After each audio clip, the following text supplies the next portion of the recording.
Welcome back to this course on introductory statistics. Today we're going to talk about bivariate descriptive statistics. Specifically, how do we describe the association between two variables? Let's get into it. In the previous lecture we covered univariate descriptive statistics, which tell us something about the shape of the distribution of a single variable. Today we're going to cover our first bivariate descriptive statistics, which tell us something about the association between two variables. Specifically, we'll be talking about the covariance and the correlation. To connect this material to last week's material, let's recap what the variance means. It tells us how much, on average, scores deviate from the mean. Now today we'll introduce the covariance, and it tells us to what extent deviations from the mean in one variable tend to go hand in hand with deviations from the mean in a second variable.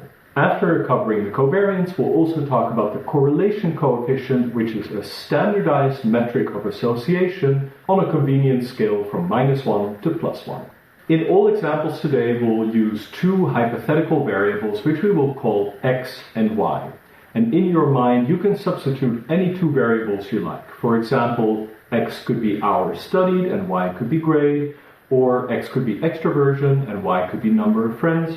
It doesn't matter. So in your mind, pick any two variables that you think might be associated. Let's look at this numerical example. Here we have a data set of 3 individuals, so we don't need descriptive statistics, and we've got their scores on hours studied and quiz score or exam score. So person 1 studied for 2 hours, person 2 for 4 hours, and person 3 6 hours. And their quiz scores were 4, 6, and 8. Just visually, it immediately pops out at you that the students who studied more hours also tended to have higher grades. Covariance and correlation, these measures of association, are going to tell us how strong the association between hours studied and quiz grade is. You could also imagine the reverse situation, by the way, that more hours studied would go hand in hand with a different y variable, maybe less hours partied. So here you would see that people who have a lower score on x tend to have a higher score on y. So if they studied fewer hours, then they partied more hours. And people who have a higher score on x have a lower score on y. So if they studied more hours, then they partied fewer hours. We can plot these two hypothetical data sets as a scatter plot. A scatter plot is a plot where one variable is on the x-axis and the other variable is on the y-axis, and every individual score is placed somewhere on that grid according to their value on the x and the y variable. So you see that these are the data. From the first example, we had a person who studied 2 hours and who got a grade of 4. Person who studied 4 hours and got a grade of 6, and a person who studied 6 hours and got a grade of 8. And in figure B we see the reverse situation where the y variable was flipped. Examining scatter plots is really useful because we can get a visual intuition for whether there is any association between these two variables. Now in these pictures it's completely unambiguous. All 3 data points are exactly on a diagonal line moving upward. And that means that there is a really strong association between x and y. If the dots were horizontal, that would mean that even though their scores on x differ, they all have the same score on y, so there cannot be an association between x and y because y doesn't change alongside x. Now here we see that if we go up in x, then we also go up in y, which means that y does change alongside x.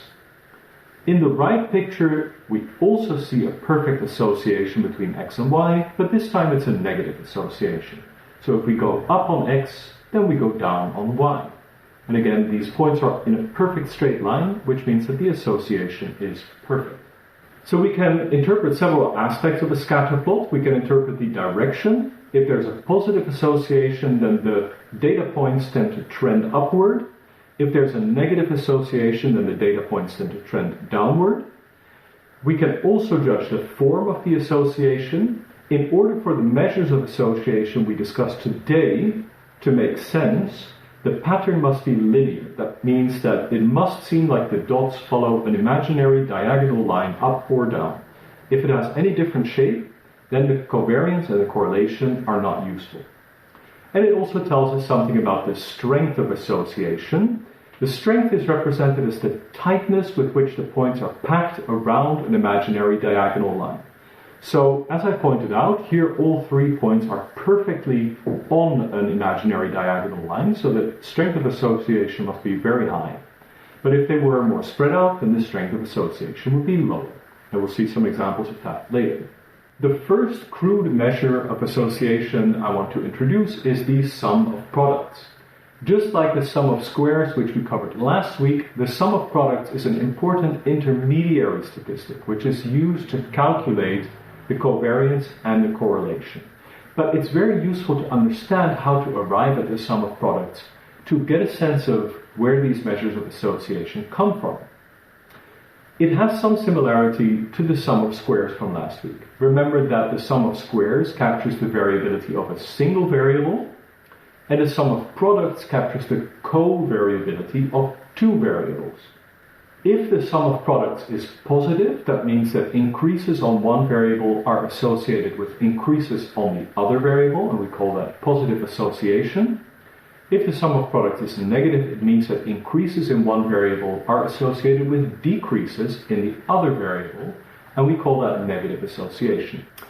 So here's the formula for the sum of products, and it is a sum across all observations in your sample of the deviation of an individual score on X from the mean of X multiplied by the deviation of an individual score of Y minus the mean of Y. So the intuition here is that we want to somehow capture if a person scores higher than average on X, do they also score higher than average on Y? If that's the case, then the deviation for X here on the left side will be positive, and the deviation on the right here on the Y variable will also be positive. So if a person deviates positively from the mean on X and positively from the mean of Y, then that person will have a large positive value for the sum of products. Conversely, if a person deviates positively from the mean on X, but negatively from the mean on Y, then that person will have a negative score for the sum of products. And what happens if a person deviates negatively from the mean on X and negatively from the mean on Y? Well, negative times negative equals positive, so that person also would have a positive value for the sum of products. How do we calculate the sum of products? The first step is we calculate the means of both variables. Then, for all individuals, we calculate their deviations from both means. And then, for all individuals, we multiply the deviation from X with the deviation from Y. And then we sum the products of these deviations across all individuals in our sample. Let's do this.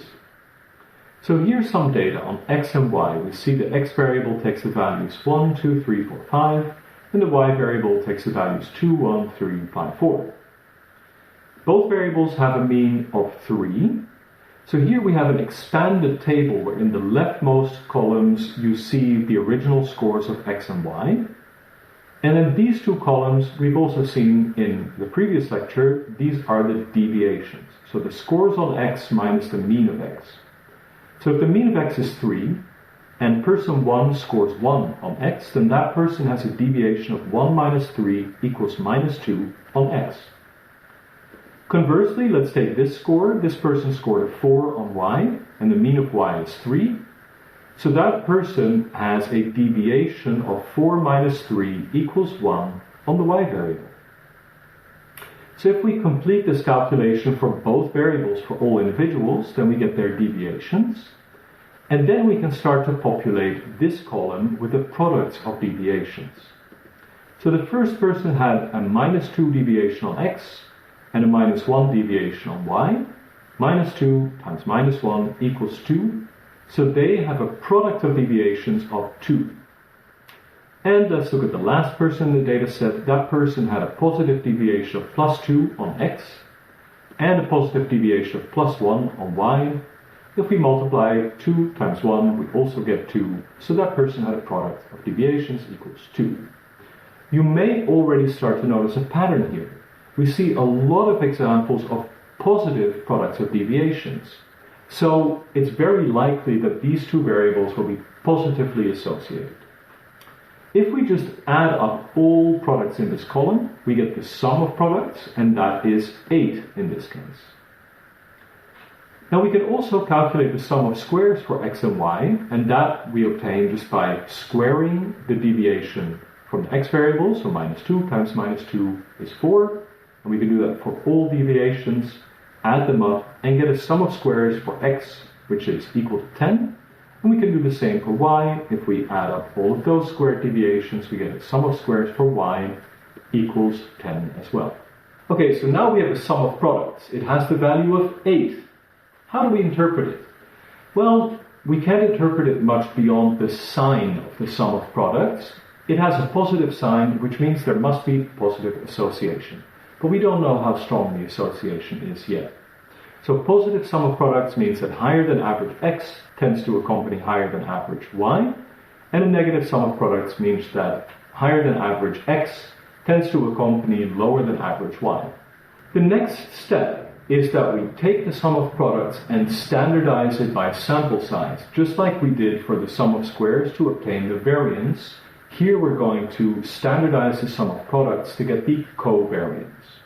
The formula is very simple, just divide the sum of products by sample size n, and we have the covariance. So how do we interpret the covariance? Well, it's the average product of deviations. So on average, people tend to have this value for the product of deviations. But notice that the covariance still doesn't tell us anything about the strength of association between x and y. It's standardized only by sample size, but not yet by the units of the two variables involved. So when we have a covariance, what can we interpret? Well, again, we can only interpret the sign. A positive covariance means positive changes on x tend to go hand in hand with positive changes on y, and a negative value means positive changes on x go hand in hand with negative values of y.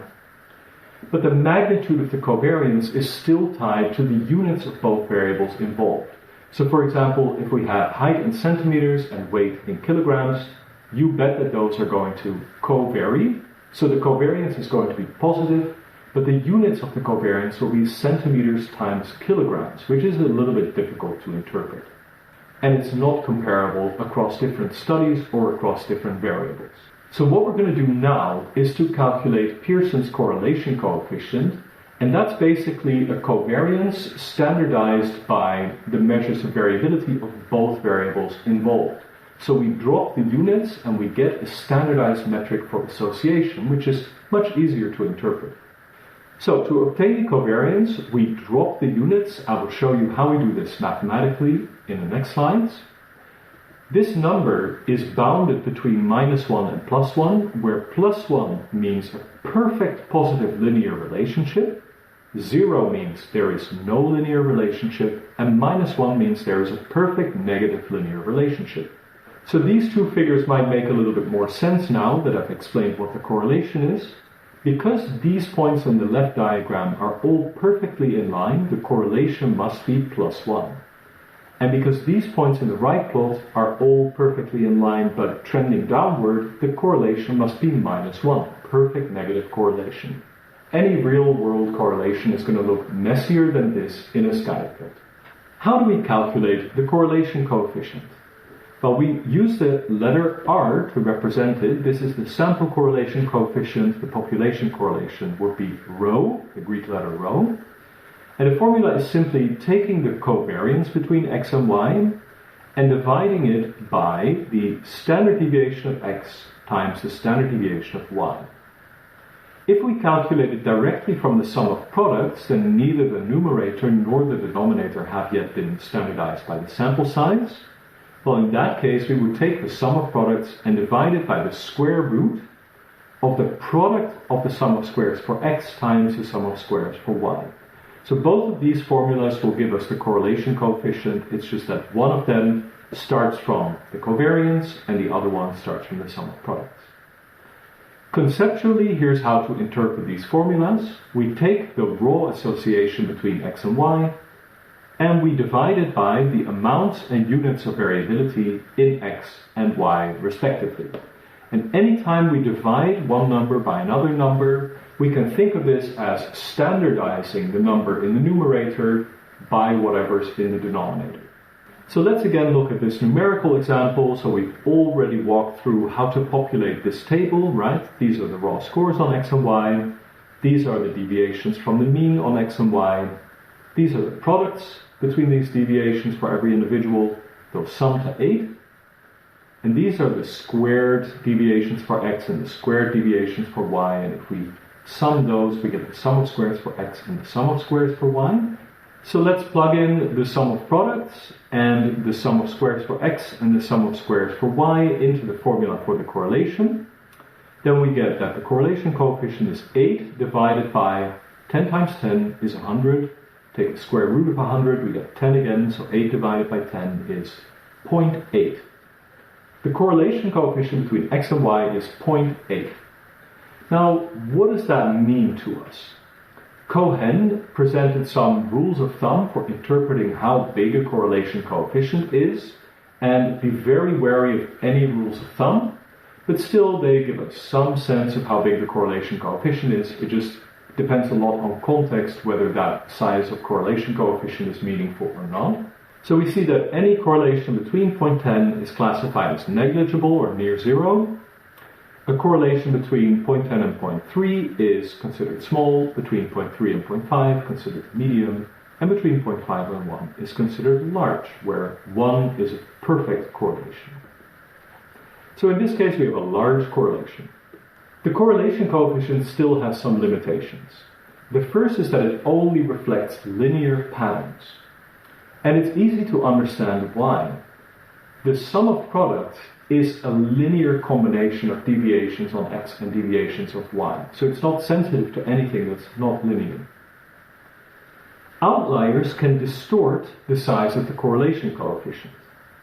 If the range of our variables is restricted, that may hide that a correlation exists between two variables.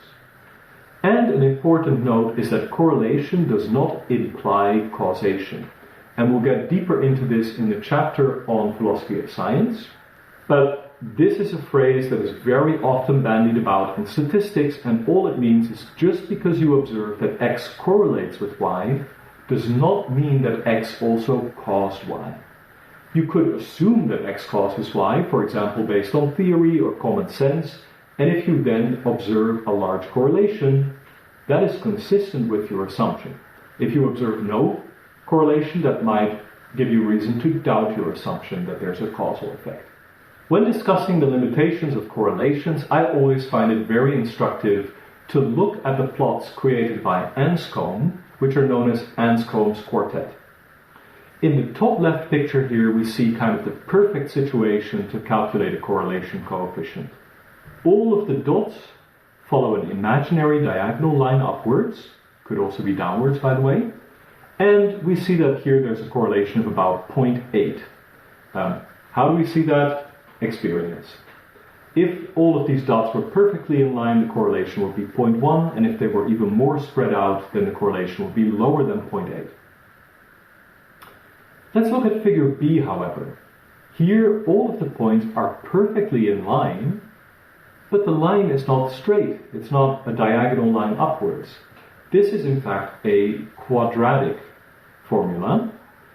The problem with correlation coefficients is that they cannot tell us, hey, there's a perfect quadratic association between these two variables. The correlation coefficient is going to describe the association between these variables as a straight line pattern, and then in this case you also get a correlation coefficient of 0.8, which we could argue is the wrong representation of association here. We would like to know that the association is perfect, it's a correlation of 1, but with a quadratic shape. But the correlation coefficient doesn't tell us that. Figure C, here in the bottom left, is also interesting. We see that almost all of the points follow a perfect diagonal line upwards. So for all of these points, the correlation really should be 1, perfect correlation. But then there's this guy, this outlier, which lies way outside of that trend line for all of the other data points. And because of this single individual, the correlation is going to be diluted, and instead of a correlation of 1, we're also going to get a correlation of 0.8. So this one individual pulled down the correlation coefficient by 0.2 of a point, which is substantial. So this illustrates the effect that outliers can have on the correlation coefficient. And then finally in figure D, we see that almost all individuals have the same value for the x variable, but they differ on y. And then one individual has a different value of x and y. If you calculate the correlation coefficient here, you would again get a value of 0.8.